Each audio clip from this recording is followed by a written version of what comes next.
Village স্টাইলে রুই মাছের ঝাল।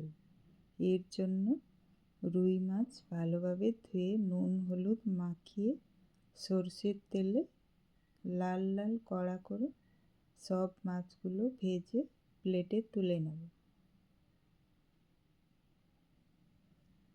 এরপর কড়াইতে ওই তেলের মধ্যেই দিয়ে দেব পেঁয়াজ কুচি, আদা রসুন কাঁচা লঙ্কা গরম মশলা বাটা, টমেটো কুচি, জিরে গুঁড়ো, হলুদ গুঁড়ো, সবজি মশলা, পরিমাণ মতো নুন দিয়ে নেড়ে চেড়ে টমেটোটা গলে যাওয়া পর্যন্ত মশলাটি ভেজে নেব। এরপর জল দিয়ে কিছুক্ষণ ঝোলটি ফুটিয়ে নেব। ভেজে রাখা মাছ দিয়ে নেড়ে চেড়ে 3-4 মিনিট রান্না করব।